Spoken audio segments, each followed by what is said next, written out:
Being poor in the 90s meant that you had only a few options to pick from when it came to your daily meals, but that doesn't mean there was no good food. If you stick around, I'll show you just how creative a struggling kitchen can get. Slumgullion is really just what I would call improv work at its best. It's something that's arguably been around since the 1800s, but it's something that only reared its head around the 90s. This working-class stew was something you'd see commonly across the neighborhood, especially if you lived in poor ones or rural areas. The average miner, factory worker, farmstead, and more would pretty much entirely rely on meals like this to get by. The idea behind the slumgullion, and why I think it's really good improv, is that this dish is basically reliant on making do with what you have. That's how it got the reputation for being poor man's food. You get cheap, inexpensive ingredients that anyone's pantry would have. I mean, canned tomatoes, macaroni, and basic vegetables were on pretty much everyone's grocery shopping lists. What this did mean, though, was that slumgullion essentially had no fixed recipe or flavor. Each time you would make it, it could be drastically different just depending on the kind of stuff you had lying around to use. During tough times like the economic issues that plagued the 90s, such as inflation spikes, slumgullion stew was a way for families that had plenty of mouths to feed to get by easily. On the other hand, haluski, or otherwise known as cabbage and egg noodles, was something that people who were down on their luck couldn't do without. If you go to any newsletter, community cookbook, recipe catalog, or anything of the sort, you'll find this in the middle or back sections. If you went through any neighborhood where people were struggling, though, you could smell this scent coming from several homes. The reason it was such a mainstay was because most of the ingredients were dirt cheap, they were easy to make so you didn't have to worry about any barriers to skill, and the egg noodles were something you could redo and spice up in a few different ways. Most people would just stick to using a tiny bit of butter and some bacon fat. See, back then, in places like Detroit and Pennsylvania, immigrant populations were massive, especially Eastern European and German American communities. They were arguably the biggest consumers of haluski in urban areas, but outside of that, it was a comforting meal that didn't have to sacrifice a lot of its substance and flavor just to be affordable, unlike some other dishes that we know of. Walk the streets of Texas, New Mexico, or Oklahoma for a while in the 90s, and you'll soon find an abundance of Tex-Mex food, such as Frito pies. These pies were for people who were into all things savory. Really, on a budget, you could have a pie crust full of chili, cheese, and some corn chips, and it was a fun way of repurposing these cheap and bare-bones ingredients into something filling, something that could accommodate an entire household. The Frito-Lay company had also been pushing their chips as hard as they could. They wanted to make you believe that there was nothing cheaper than a pack of Fritos, and that really was true for the most part. By the 90s at least, Frito chips barely cost a few cents, and canned chili wasn't even $1. Frito chips were something so intrinsically tied to the childhood routine of so many kids that it's a wonder this thing ever went out of relevancy. Frito pies used to be something that you could find at concession stands at your local football match, school cafeterias, and even diners on the side of the road. People would actually make it right in the chip bag, funnily enough, but hey, the Hispanic community is full of wonderful dishes we've forgotten about. Another cornerstone of Tex-Mex cuisine and a fun twist on a cheap budget was the wonderful invention of fried bologna tacos. This was considered a byproduct in lower-income communities, one made entirely out of circumstances and the needs that would take over your usual priorities as far as meals were considered. Out with the casseroles and lasagnas and in with the tacos, you know? Bologna, unlike Fritos, wasn't something that really shined through in the 90s. It had been playing the long game all the way back since the Depression, and it was really good at doing that. Bologna had been a shoulder to cry on for the American people since way back then, and the Hispanic community didn't miss that at all. Fried bologna tacos are pretty basic. They've done a lot more with bologna too. Still, basic isn't bad, because essentially, this was one of the cheapest things you could eat. That's what I meant by it being a byproduct. People didn't really sit together and think, oh, you know what would bang on a taco? Bologna like a Scooby-Dooby-Doo gag? They instead just kept looking for ways to cut down on costs and make the cheapest meal possible. And, well, one thing led to another. And eventually, one of the top survival foods of the 90s was born. It was the street food in places like El Paso and San Antonio, and it's an example of how Tex-Mex traditions have helped structure our everyday meals. In the 1970s, almost every kind of home, especially the ones that didn't have a lot of income to work with, whether they were situated in urban centers or rural outskirts, relied on basically just winging it. Recipes had to be flexible and adaptable, and the ingredients in them had to have easy and cheap substitutes. A pound of pasta may have just been a few dollars, but it was something that would last you for so many meals. Beans, on the other hand, were as cheap as they could get. For around 50 cents or $1, you could have an entire can. Mayonnaise wasn't ever something you would associate with pasta or beans, but that's exactly where we're going. The funny thing about being broke is it can make you part with tradition real fast. Even Italian traditionalists that would, in any other circumstance, be pretty opinionated about the use of mayonnaise in pasta would have it that way with beans. You could have a creamy dressing that turned pasta into something more, and it was also something that let families experiment and see what works best for them. You could find it all over the South and North. Instead of one specific city, this dish simply just endured throughout the country. What they don't tell you about Hawaii is that, as much as it is a tropical wonderland, it's also a melting pot of Asian and American culture. That's how we ended up with spam musubi after all, a dish that probably represents the cultural blend of cuisines you can find in Hawaii better than anything else. It's something that goes all the way back to the Second World War. That was when spam was first popularly introduced to the American people, and by the 40s and 50s, it had become a staple of the daily Hawaiian diet. By the 70s, it was something that firmly became a part of the local food scene there. Spam was something that was as available as air, or so it seemed for a long time, and it was stupidly cheap too. A can would net you a grand total loss of $50. The dish itself was this wondrous harmony of American convenience brought to its best form by Japanese flavor and tradition. Musubi means to bind in Japanese, and it involves making a compact shape out of rice by pressing it and then putting a slice of fried spam on the top. Then you take some nori, which is just seaweed, and wrap it in a strip. This was a handheld treat, but it was something that had a lot of personalization and attention to detail put into it, so it almost became like a fun hobby for the locals. Plus, this was something that bounced off well with Filipino culture as well, which was very dominant in Hawaii at the time. Spam musubi was something that got popular enough to be in local grocery stores anywhere around Hawaii. Ritz cracker meat pies were basically just your average meat pie affair, but with Ritz crackers thrown on top. Not really too inspiring, I know, but hey, it worked. Why do you think people resorted to something this simple? A lot of the time, it was less about the flavor, the texture, and what it was adding to the dish, and it was more about the fact that something new was being thrown in at all. The thing about sticking to a budget is that you really can't step out of it. You can't get a sweet little treat for yourself. You can't spend extra on white sugar instead of brown sugar. You can't afford that extra bit of flour, or that fancy cheese, or the wine. Never the wine. Regardless, sticking to a budget means suppressing your heart every day, because at the end of each and every 24 hours, you just need the money more. You might be happy in the moment when you cave into the impulse and get the thing you have your eyes set on, but when you're in bed worrying about your finances, you'll regret it. Ritz crackers, on the other hand, were literally just for a few cents.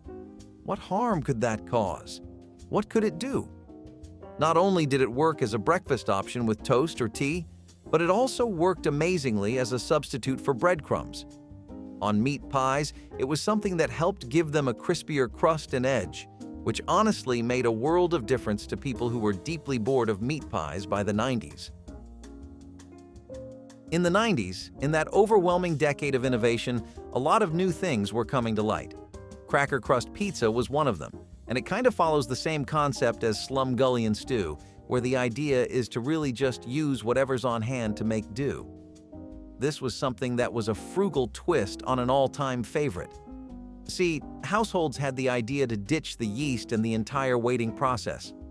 You'd usually have to wait a fair bit to see the dough start to rise. The alternative was using transformed crackers as a DIY makeshift pizza base.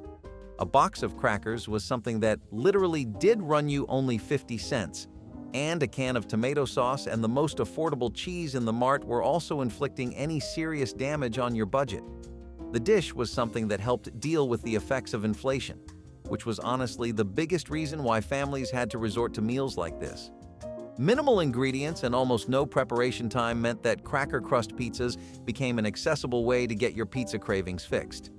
They were able to mimic the taste of it well enough at a quarter of the cost. I don't know about you, but personally, that alone would make it start tasting better for me. This was something that really popped off in dorms with college students, though.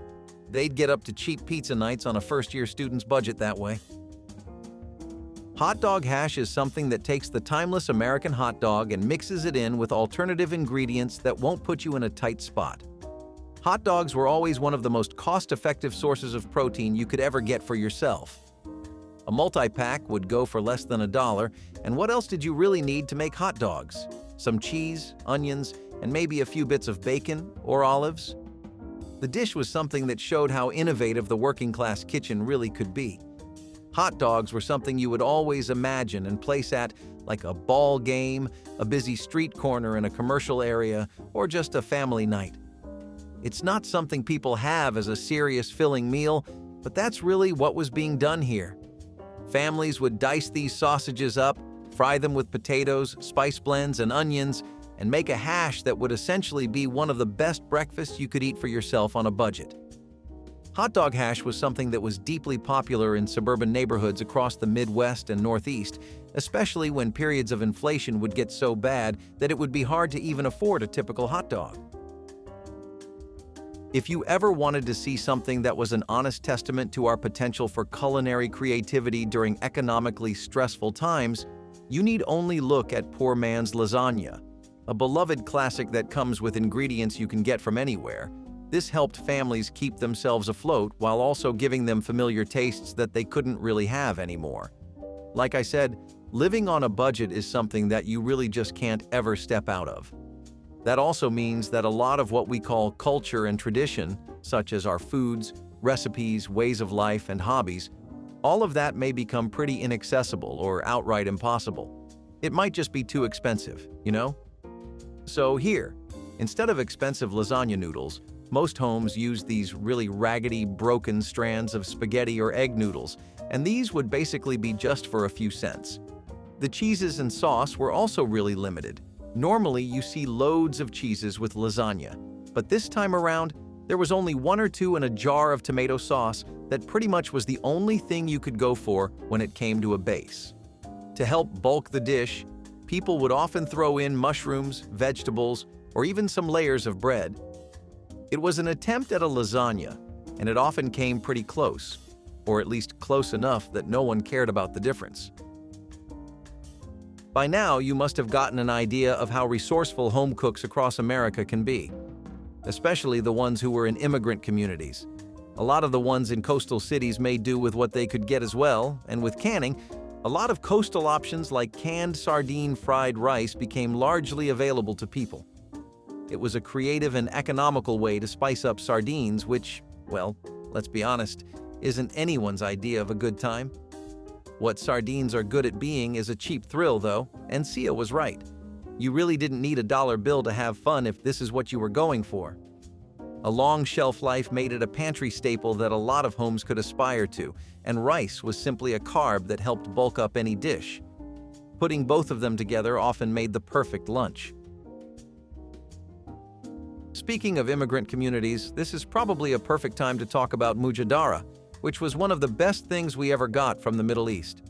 This lentil, rice, and caramelized onion combo is an example of how poor man's food may just end up being better than anything you would find being served on a fancy table in a large mansion. The staple ingredients were something that were already very popular in parts of America. The South has always been super welcoming of lentils. Middle Eastern communities would really treasure this recipe, South or North. It's something that got popular in more metropolitan areas before it came to Texas and the rest. But if you were in Chicago, Detroit, and New York during the 90s, you might remember. Immigrant communities used to spread their recipes and traditions in their communities to help out with food costs. Lots of Americans had more than enough stuff to work with, especially those living in said metropolitan areas, but very few had the same skill and intimate knowledge. So, resourcefulness is the name of the game, and while you might think you're good, you're not Italian-American making spaghetti frittata out of leftovers good. Not just yet. Really, that's okay. It takes a long, tenured career in the kitchen to get to that level. Spaghetti frittata was something that did have a bit of a skill barrier, but it wasn't that big that you couldn't make it if you didn't have some super secret cooking knowledge passed down generations of Italian chefs. There was just an obvious difference between when someone who was from the country made it and when a novice American cook did. Still, the recipe got popularized enough that everyone got experienced with it. Families wouldn't waste anything in the 90s, especially not eggs, cheese, vegetables, or meats, and spaghetti frittata made amazing use of all of these, all on a skillet or a stovetop. Okonomiyaki was something that for the longest time, a lot of people considered Japan's grilled pizza. It was a dish that was arguably the epitome of Japanese tradition and American convenience. And I know I said that about Spam musubi too, but hey, bringing Eastern flavors without all the fine-tuning and hassle is a big part of what makes Japanese-American cuisine. Cabbage and batter were the primary fillings, and the batter was just a mix of flour, water, and eggs, both of which were really affordable and easy to get. They would also keep you healthy, so there was a big plus side for this dish. Okonomiyaki was something that had a lot of add-ins, and depending on where you were, that would be vastly different. You could have scallions, seafood, pork, or even different kinds of meats. Okonomi is a term that means what you have on hand anyway, so it's really on brand. That's why I said this dish is perfect for Japanese-American cuisine, because it's inherently something that prioritizes convenience. Bagel bites were something that got their flowers later on, but the conceptual roots of what should be a bagel bite are something we can trace all the way back to the 90s. Like I said, this was a decade of overwhelming innovation, and that didn't mean just the iconic music performances and concerts we got out of the 90s, but also the legendary food we're still discussing in YouTube videos today, case in point. Bagel bites were something that were actually a big part of Jewish American cuisine, by the way. They were something you would always see at any Hanukkah or Jewish home, and by taking just a few things like pepperoni, cheese, and vegetables and preparing them into a bagel, you could have a meal that could keep up with your busy schedule as you ran to work. Bagel bites were arguably the most popular in New York, though. I mean, bagels have always been a big part of American culture, especially when you throw fusion food into it. Do fish sticks really need any introduction? A household staple across all decades, but especially the 90s, these prized finger foods were valued for how affordable they were and how even your teenage child could make them. Which was a really real scenario, by the way. Most parents were working jobs, and that included the mom as well, so kids had to fend for themselves for a few hours. It became so popular that frozen fish sticks came out eventually, and as a processed food, it was one of the giants. Fish sticks is something that really showcases the kind of mentality that was going on around in the 90s. You'll notice a distinct lack of casseroles and meatloaves, pies, and roasts here. I mean, we've only had one lasagna, and even that was an imitation, although a damn good one. The 90s were a time of convenience, a time when people were more concerned about getting to work and getting enough sleep than they were about making fun things in the kitchen. Hot Pockets are something we know today as a national phenomenon. They got to that title in the 1980s and 1990s, but the concept of a quick and easy microwavable snack was something that emerged from the 90s. People wanted a snack that could actually double as a meal, and the idea of convenience food was something that was already etching itself into people's minds. Hot Pockets were just this dough casing that had a bunch of fillings. You had your classic pepperoni pizza, ham and cheese, and a lot more. This was a meal that was really popular with high school and college students. The latter pretty much lived exclusively off of these. Convenient, pocket-style foods were a sign of how much the fast-paced lifestyle was what Americans were shifting to. Plus, microwave culture was a big part of that. Eventually, they became a central appliance in almost every kind of home. You had Nestle Hot Pockets, you had Totino's, and so many others that were all competing for who could get a head start because Hot Pockets were a pocket in name only. In reality, they were a veritable gold mine. and these companies wanted to be digging deeper than their competitors. Of course, that meant only good things for the average family and computer science bachelor in the 90s. Eggo waffles have been a beloved part of the American breakfast since the time they first came onto the scene during the middle of the 20th century. Their popularity was cemented even more during the 90s. Kellogg had no small part in that, by the way. These waffles were something that became really synonymous with the kind of stuff we're talking about. Convenience culture wasn't just a decade-long trend that encompassed a few foods. It was pretty much a mindset that had made its home deep in the hearts and minds of people. The American masses wanted their food quick, tasty, easy, and comforting, and that's exactly what every company was trying to sell. Eggo waffles had the benefit of also being really, really affordable and available. Walk into any store you see on the roadside, and you'll find some of these. The real potential in these waffles came from how they were perfect for making other desserts because the waffles would serve as the base, while the toppings were something people would get creative with and spice up however they could. Remember toaster strudels? I wouldn't blame you if you didn't. So far, we have Hot Pockets and Eggo waffles, which pretty much could be breakfast, lunch, and dinner on their own. But that wouldn't be really sustainable, would it? Instead, what would be best is if there were an easy and accessible frozen pastry that could help you make a quick and easy breakfast option. Oh wait, that's exactly what we have toaster strudels for. The thing about these is that, again, they benefited from competition a lot, like how it was with Hot Pockets. By they, I mean us, since it meant that no company could really price them higher than what everyone else was charging. You had an awful lot of flavors for this too.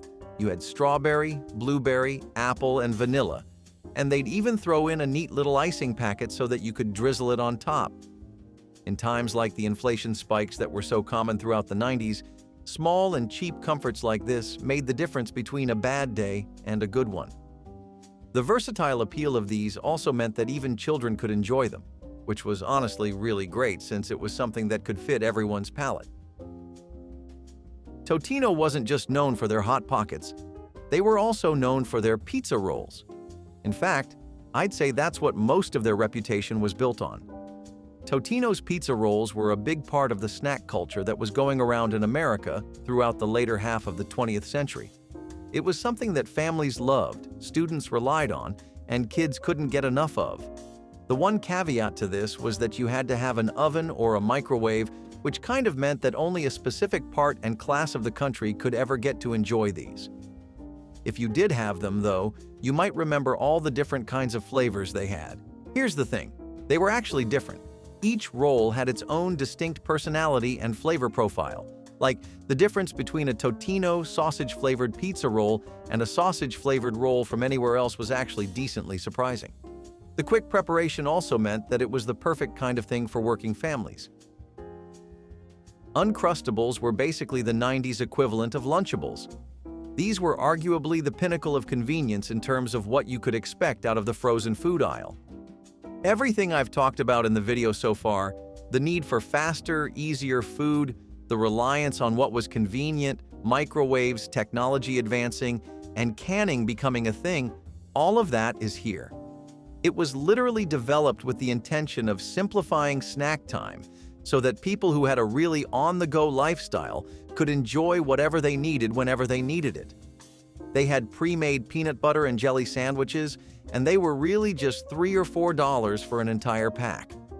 The crustless design also meant that you had to literally put in no prep work. You could buy it and open it, and you were good to go. Uncrustables became a massive thing in American school lunch programs, and for a lot of families, they pretty much were what you could expect for school lunch. This was basically the thing to get if you were in the city, especially if you were living in suburban neighborhoods. Over there, if it wasn't convenient, it may as well not even be edible, and luckily, Uncrustables met that category and passed with flying colors. If you ever wanted a dish that was artistic, economical, and something with a deep backstory, then boy, bulgur wheat pilaf is literally the best thing for you. This was a dish that relied on one nutritious grain, bulgur wheat. It was made from cracked wheat kernels, or ones that were only cooked halfway, and it was something that became really popular in American homes for how healthy it was. Not only was it nutritious, it was affordable, and as far as the backstory goes, well, bulgur wheat has been around longer than you think. It's actually been a part of peasant and nutritious-based diets for the vast majority of America's history, and it was always a substitute that people, especially those living in the Great Plains and around farmable land, would rely on when times would get tough economically. In the form of pilaf, bulgur wheat made for a wonderful broth base. It was extremely good at soaking up the flavors from herbs and vegetables, and that meant that you would get this one-pot wonder that required almost no cooking time and had a lot to offer. Sure, there was always the question of prep work, because let's be honest, any stew is an affair that takes a while, but this was more for people who didn't mind inconvenience, a trait that became increasingly rare in America as we went towards modern times. Either way, bulgur wheat pilaf is one of the best things to go for when the going is tough and your budget is tight. Chicken breasts with Italian dressing served with pastaroni was a really fun take on an old American classic. I doubt there's anywhere in the world that doesn't appreciate a well-done chicken breast, but Italian dressing gives it a presence that it just didn't have before. It was something that was practical and innovative, mostly because the concept of putting Italian dressings with chicken breasts was a very foreign one. The herb-infused dressing was something that appeased people who had a lot of health concerns about the direction America was heading in with its food. It also appealed a lot to the meat fans, which, constitute like 80% of the country. Bottles of Italian dressing were really easy to get. They were for $1 or $2 max, and it's not like you only had this one dish to use the dressing on. If you bought a bottle for this and left it tucked away, you could use it in salads and all other kinds of dishes and finger foods. Pre-made bottles meant that dressings were no longer something you had to worry about. Pastaroni, on the other hand, was a very distinctive blend of pasta and rice that had a flavor packet with it. Pastaroni was marketed as something that was supposed to be a complete meal and give you the satisfaction of one with no fuss, and one box cost around $1.50 or $2.50. The design of the products and the slogan, "The Number One Meal Solution," made it easy to catch on with the crowd too. Together, this was definitely a really filling meal. Copper pennies were a really niche one. I'm surprised there were still enough accounts of these left on the internet to talk about for the video. Basically, these were a snack or a side dish that were made from really cheap and easy to get ingredients, oftentimes just things like cornmeal, flour, and water. You'd make really small rounds of batter and fry them until they were crispy and golden. The appearance was really similar to, you guessed it, a copper penny, and that's how the name ended up sticking too. This type of snack found a corner of America for itself in small towns and rural areas surrounding the outskirts of the Midwest and the start of the Northeast. Over there, these kinds of dishes were praised for their ingenuity and how effective they were at keeping costs low. That kind of mentality was more dominant there, whereas in urban areas, it was the opposite. People kept relying on products and processing to give them familiar feelings and flavors for about the same price point, but those would only make health concerns go up more. Copper pennies, on the other hand, were actually decently good for you. They also made a hell of a recipe for communal kitchens and cooking sessions, which is how they had such a strong presence in small towns, where community cooking was still very much active. Onion boils, on the other hand, were an example of how home cooking was only getting more and more creative as time went on. By boiling onions in water or just a really light broth, a little bit of vinegar, and a few herbs, you could make a dish that would serve as the perfect side to a lot of soups or stews, or even work together with them as a part of the entire meal. The idea was to extract the natural sugars out of the onion via boiling, and that would help caramelize the broth. This was a cheap, easy, and very simple way of spicing up literally water, which, I have to hand it to them, is admittedly pretty hard to do. Of course, people threw in their own spins on it, like it's of meat and vegetables or even a dash of wine, but it was always a very bare-bones meal that reflected what it was like being poor in the 90s.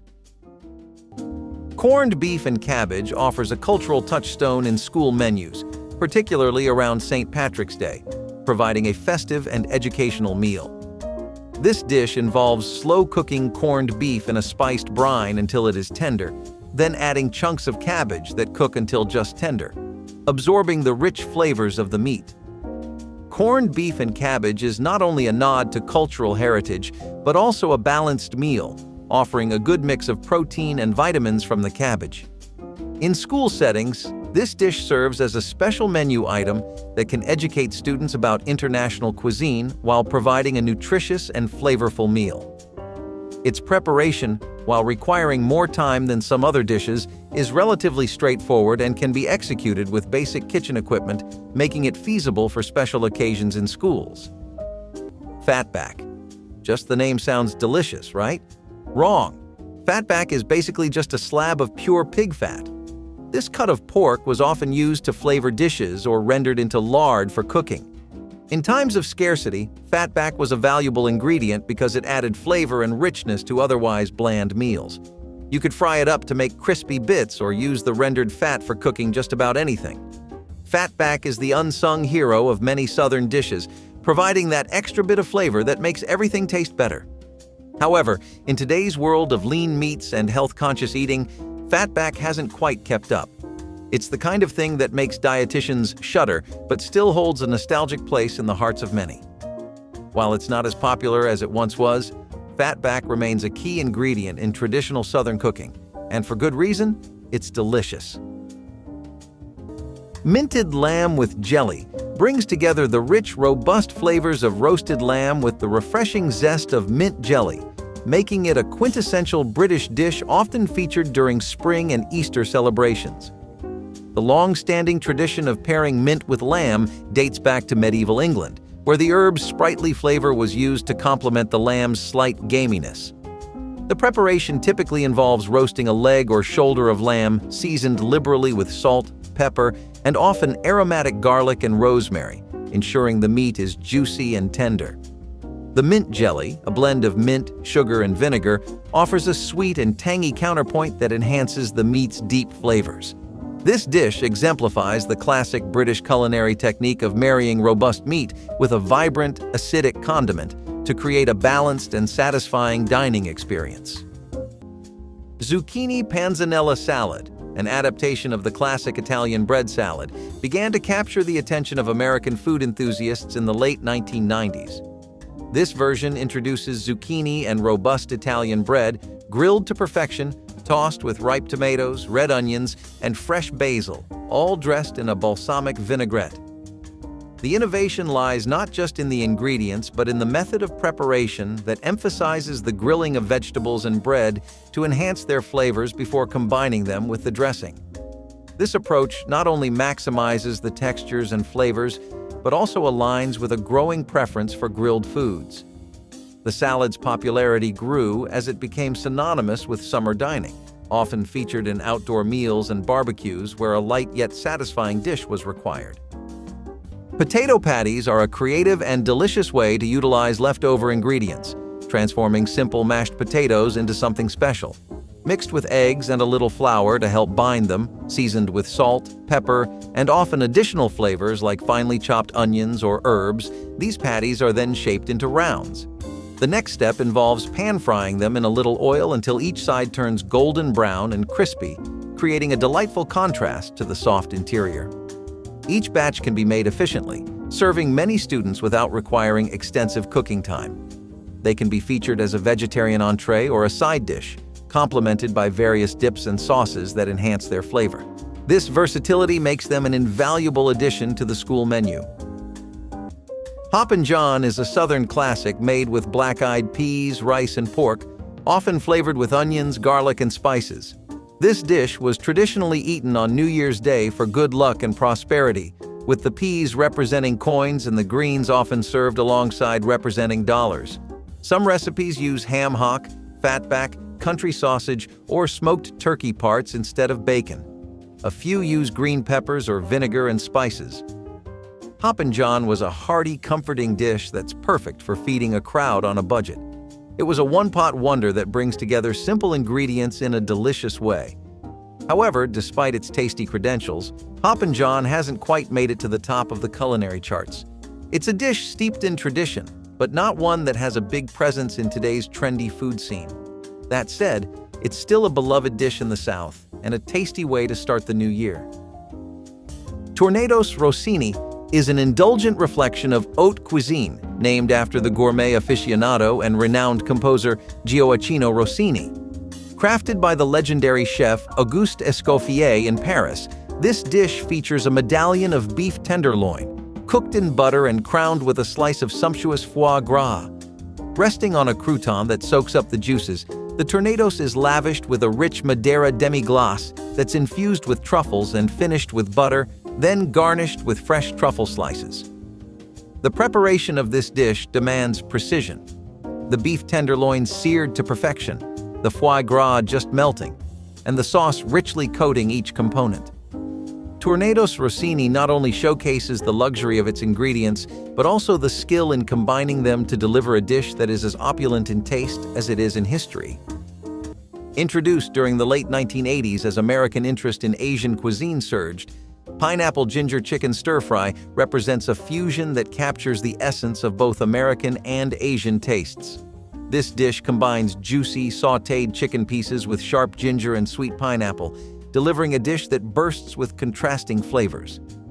The addition of bell peppers and onions adds a crunchy texture, enhancing the overall sensory experience.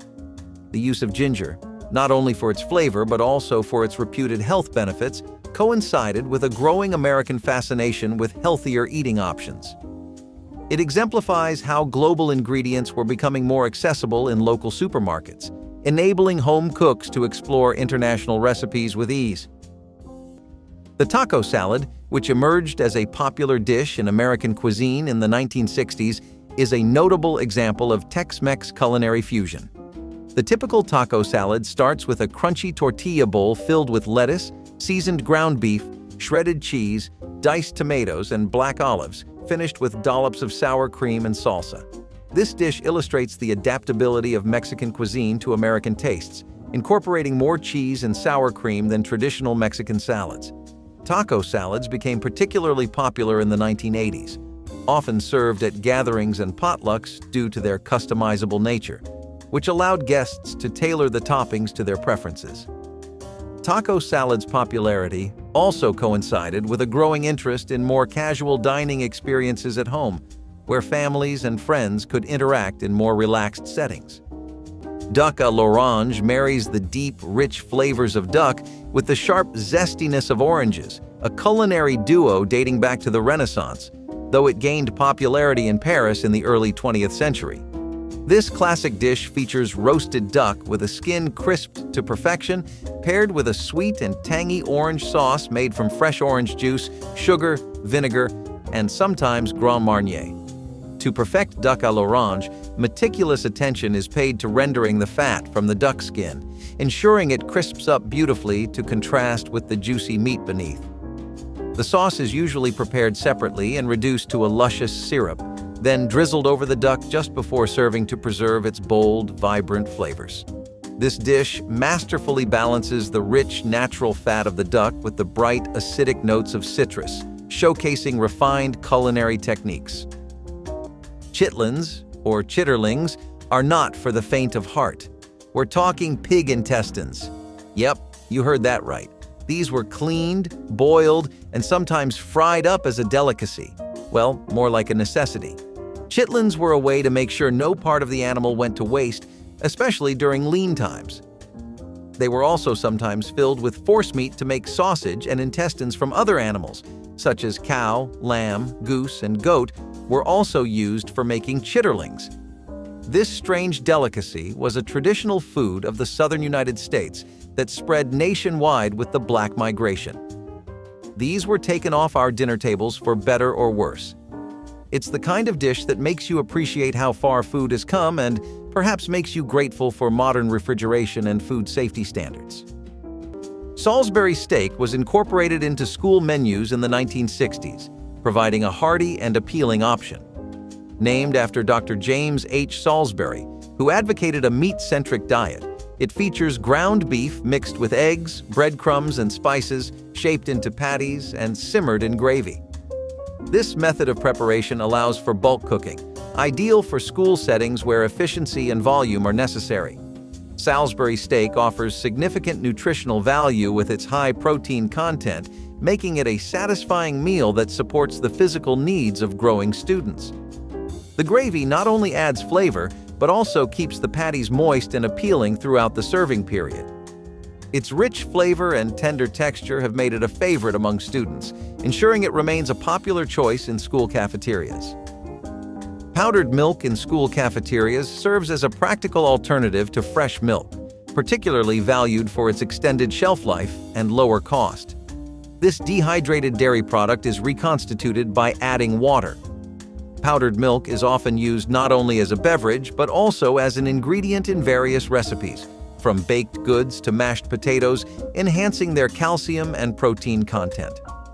Although it may lack some of the flavor nuances of fresh milk, it remains an important nutritional component, offering essential nutrients such as vitamins D and A. The use of powdered milk in schools is driven by logistical advantages. It requires no refrigeration and can be stored for long periods, making it ideal for large-scale food service operations where efficiency and cost-effectiveness are priorities. Its inclusion in school meal programs ensures that students receive sufficient daily dairy intake, supporting their overall health and development within the constraints of school budgets. Potted meat is a canned meat product that was a staple in many households during tough times. Made from a mix of meats, including beef and pork, it's ground into a paste and seasoned. It's often used as a spread on crackers or bread, making it a quick and easy snack or meal component. Potted meat has a long shelf life, which makes it perfect for stocking pantries during uncertain times. It's not exactly gourmet fare, but it got the job done. However, in today's era of fresh whole foods, potted meat has fallen out of favor. It's the kind of thing you might find in a survival kit or on a camping trip, but not something you'd serve at a dinner party. Still, for those who grew up with it, potted meat holds a special place in the pantry of memories. Anchovy butter steaks are a bold culinary creation, blending the umami depth of anchovies with the rich flavors of succulent steak. Popularized in mid-20th century America, this dish caters to those who appreciate daring flavor combinations. The steak, usually a marbled ribeye or sirloin, is seasoned simply and seared to perfection. The anchovy butter, a mixture of softened butter, finely minced anchovies, garlic, and occasionally a hint of lemon zest or herbs, is then slathered over the hot steak. This compound butter melts into the steak, infusing it with salty and intense anchovy flavors that enhance the natural beefiness. Here, the assertive flavor of anchovies perfectly accentuates the steak's luxurious richness, crafting a dining experience rich in both taste and elegance. Lentil soup's place in the American culinary landscape was solidified as nutritional awareness rose in the 1980s. This humble soup, made from lentils simmered with carrots, celery, onions, and a medley of spices, became prized not only for its comforting warmth, but also for its nutritional powerhouse status, offering high protein and fiber content. The simplicity of its ingredients and the one-pot cooking method appealed to those seeking wholesome, minimal-effort meals. Additionally, lentil soup's adaptability to incorporate various spices and additional vegetables allowed it to remain a favorite among those experimenting with global cuisines, easily taking on flavors from different culinary traditions. Named in honor of the Italian opera singer Luisa Tetrazzini, chicken tetrazzini was reportedly whipped up by chef Ernest Arbogast at the Palace Hotel in San Francisco around the early 1900s. This dish, a testament to American culinary creativity, combines diced chicken and mushrooms with linguine or spaghetti in a sumptuous, creamy sauce that's often elevated with a splash of wine or sherry. Once assembled, it's liberally topped with grated Parmesan and baked until a golden crust forms on top. The addition of sherry or wine doesn't only boost the flavor, it also cuts through the cream's richness with its acidity. Typically, this dish is finished with a sprinkle of parsley or paprika to boost its visual appeal and add layers of subtle flavor. Despite its straightforward ingredients, chicken tetrazzini welcomes variations, such as almonds or pimentos, enhancing both its taste and texture. It's not just a delicious meal, but also a smart way to repurpose leftover chicken or turkey. Fish sticks became part of the school lunch menu shortly after their commercial introduction in the 1950s. Made from white fish like cod or pollock, these sticks are cut into manageable pieces, breaded and then deep-fried or baked to create a crispy exterior with a tender and flaky interior. This preparation method not only makes fish sticks easy to eat, but also appealing to the palates of young students who may otherwise be reluctant to consume fish. The breading, often seasoned with spices and herbs, adds a savory flavor that complements the mild taste of the fish, making it a popular choice in school cafeterias. Fish sticks are typically served with tartar sauce or ketchup and a side of vegetables, providing a balanced meal with proteins, carbs, and vitamins. Their ease of preparation, including the ability to cook them from frozen, aligns well with the needs of large-scale meal production typical in schools. Scrapple was the typical everything but the oink dish. This Pennsylvania Dutch classic was made from pork scraps. Yes, that includes everything from the snout to the tail, combined with cornmeal and flour, then formed into a loaf. It is also known by the Pennsylvania Dutch name panhas. Scrapples and panhas were commonly considered ethnic foods of the Pennsylvania Dutch, including the Mennonites and Amish. Scraps of meat left over from butchering not otherwise used or sold were made into scrapples to avoid waste. It's like your grandma's meatloaf with a whole lot more mystery meat. Scrapple had a love it or hate it reputation. For some, it was a comfort food that reminded them of home. For others, it was a mysterious meat block they'd rather avoid. It's definitely an acquired taste, one that has not quite made it to mainstream breakfast menus. And don't even get me started on the texture. I'll leave a little to your imagination. Combining two iconic American fast foods, the cheeseburger and French fries, into one dish, the cheeseburger French fry casserole emerged as a popular meal option in the late 1980s. This casserole layers seasoned ground beef mixed with ketchup, mustard, and chopped onions, topped with a layer of French fries, sprinkled with shredded cheese, and baked until golden and bubbly. Introduced in the kitchens of inventive home cooks during the 1990s, this casserole was a response to a growing interest in recreating fast food favorites at home, offering a fun and fuss-free dinner option that delighted both kids and adults alike. Sole meunière is an exemplary dish that highlights the inherent flavors of its primary ingredient through a simple yet precise preparation method. This dish involves a sole fillet, lightly dusted with flour, then pan-fried in butter to a perfect golden brown. After cooking, the fillet is enhanced with a sauce of the pan's browned butter, fresh lemon juice, and chopped parsley, drizzled over the fish to amplify its delicate, sweet taste. The freshness and quality of the sole are crucial. Ideally, the fish is prepared soon after being caught, underscoring the importance of ingredient freshness in French culinary arts. The preparation focuses on preserving the fish's natural flavors, complemented subtly by the nutty browned butter and the bright lemon juice. Choosing sole, a flat fish valued for its fine texture and mild flavor, is vital as it cooks quickly and uniformly, making sole meunière a revered dish for its elegant simplicity. Okay, if you have a light stomach, this next one's not for you. Chicken feet. You heard that right? Now, we're getting into some real survival food territory. Chicken feet might sound like a strange choice for a meal, but in many cultures, they're considered a delicacy. These little feet are often used to make rich, flavorful broths and soups. The high collagen content gives the broth a silky texture that's perfect for sipping on a cold day. However, chicken feet aren't exactly the most popular menu item in the West, or at least anymore. They were big back when people had to eat whatever they could find, like the tough days of the Great Depression. But in today's modern world, chicken feet are a big no thank you. They're a bit bony and can be a challenge to eat, which might be why they haven't caught on like, say, chicken wings. But for those in the know, they're a tasty, nutrient-rich part of the chicken that's worth trying at least once. Just don't expect to see them in your local fast food chain anytime soon. Fried chicken patties were introduced to American schools in the 1980s and quickly became a favorite due to their similarity to popular fast food. These patties are made from ground chicken mixed with spices, then breaded with flour and breadcrumbs to create a crispy outer layer. The frying process transforms these prepared patties into golden, crunchy delights with a juicy interior, typically served as sandwiches or with sides like fries. The method of preparing these patties is well suited to the high-volume requirements of school cafeterias, involving simple steps that can be executed quickly: mixing, forming, breading, and frying. This efficiency ensures that delicious hot meals can be served promptly, reducing wait times and maximizing student satisfaction during lunch breaks. Popularized in American households in the early 1900s, so-tender Swiss steak involves a method of preparing a tougher cut of beef, such as round steak, by pounding or rolling before cooking.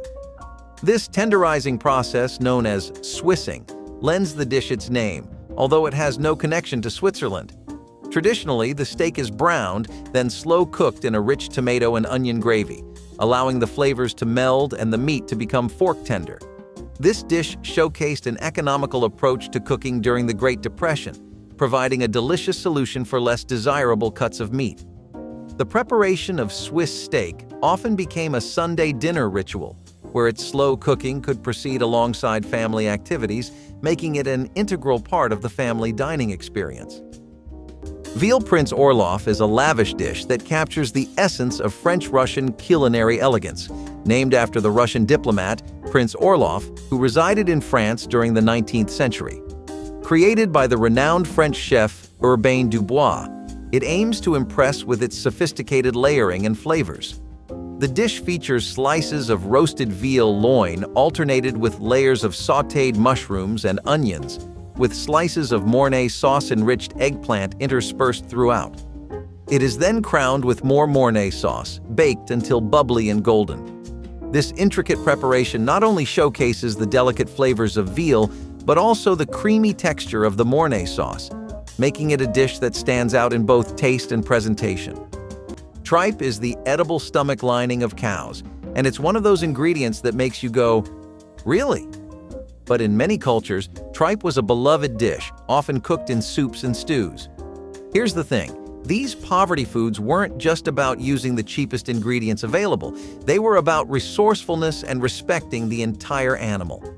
People found ways to use every part, from the meat to the organs and even the stomach lining, turning what others might discard into nourishing meals. Now, as for tripe, it has a unique texture that's chewy but tender, and it soaks up flavors beautifully. Back in the day, it was a cheap way to add protein to a meal, especially when times were tough.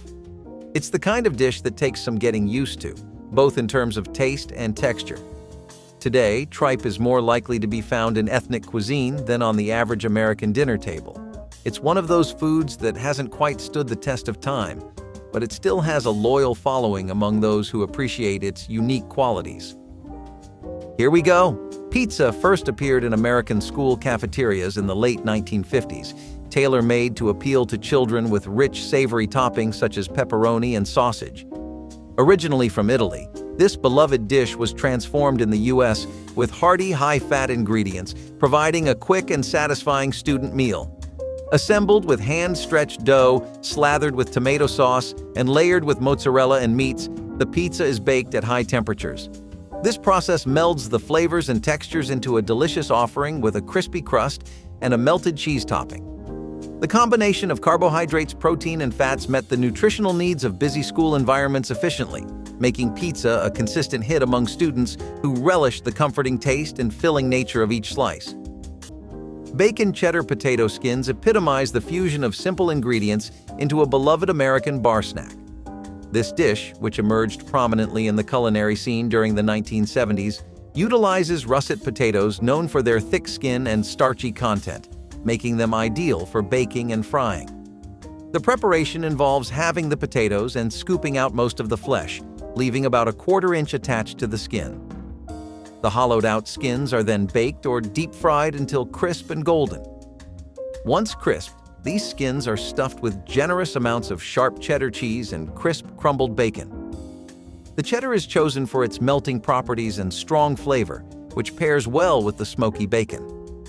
The filled skins are then returned to the oven until the cheese melts into a bubbly, golden pool.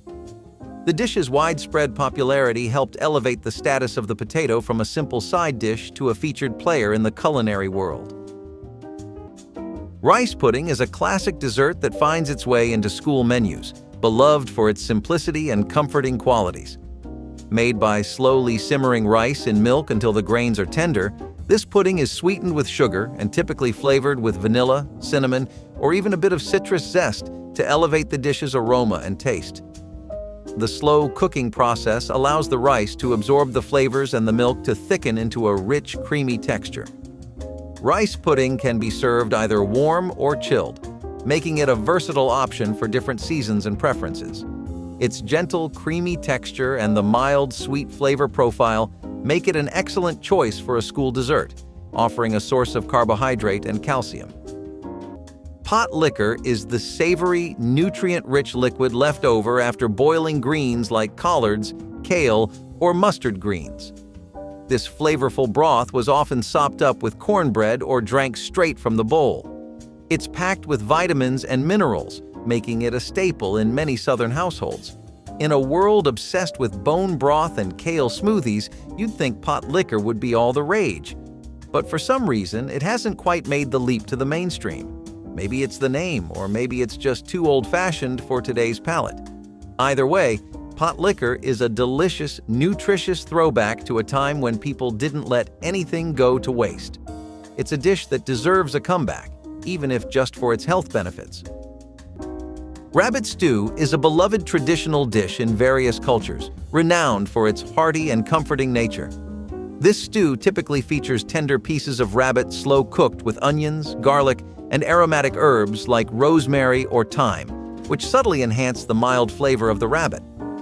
Additional vegetables such as carrots, celery, and potatoes often join the mix, creating a robust, one-pot meal. The stewing liquid, usually wine or stock, enriches the dish, lending depth and complexity as it simmers.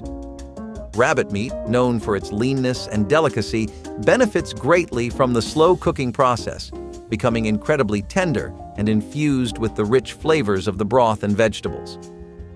Rabbit stew is especially appreciated during the colder months or in rural settings where rabbit is a common game meat. Cowboy stew is a robust concoction traditionally associated with the outdoor cooking of American cattle herders.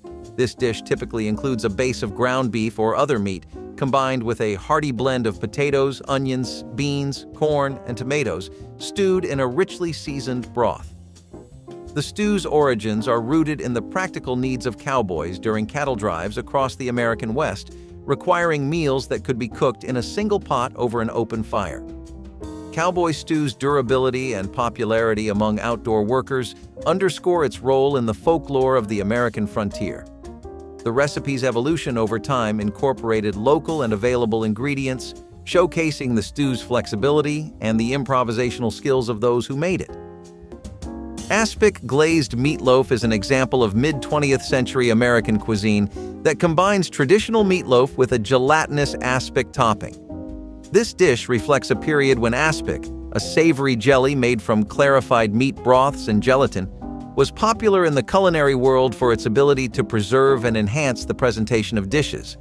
The meatloaf itself is typically prepared with ground meat, often a mix of beef, pork, and veal, seasoned with onions, garlic, breadcrumbs, and eggs to bind the mixture. After baking, the meatloaf is cooled and then glazed with a clear aspic made from beef or chicken stock that has been reduced and mixed with gelatin until set. This glaze not only adds a glossy, appetizing finish, but also introduces a subtle, savory flavor that complements the rich meatloaf. The aspic also helps to keep the meatloaf moist and flavorful by sealing in the juices. Cracklins, on the other hand, I can get behind. They're basically pork rinds, but with a fancy name. Finally, a normal, delicious meal that doesn't make your nose wrinkle. Cracklins were essentially the popcorn of the pork world. These crispy, crunchy bits were made from frying pieces of pork fat and skin until they puff up and become irresistible little nuggets. In the days when every part of the pig was used, cracklins were a way to make a snack out of what would otherwise be discarded. But here's the catch. These didn't really have a lot of benefits when you ate them. Yeah, nothing really screams healthy about eating deep-fried pieces of pork. Think of them as the porky cousin of potato chips. These days, you're more likely to find them in specialty Southern stores than on your local supermarket shelf. Cracklins may not be the healthiest choice, but they're a tasty reminder of a time when people knew how to make the most of what they had.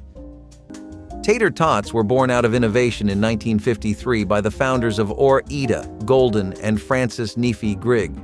Utilizing leftover potato scraps from their French fry production, they created a new snack by chopping these remnants finely, mixing them with flour and seasonings, and forming them into small cylinders before deep frying them to a golden crisp. This process not only provided an efficient solution to food waste, but also produced a snack that was perfectly crispy on the outside while remaining fluffy inside. Tater tots are particularly popular as a side dish, but can also feature in recipes like casseroles, making them a versatile component of school lunches. The method of preparing tater tots involves deep frying, which, while requiring careful temperature control to achieve the perfect crunch without burning, fits well within the capabilities of large kitchen operations in schools. That brings us to the end of our classic lunches of the 1990s that just about every person with spare change could have. Which item was your favorite? Comment below and don't forget to like and subscribe.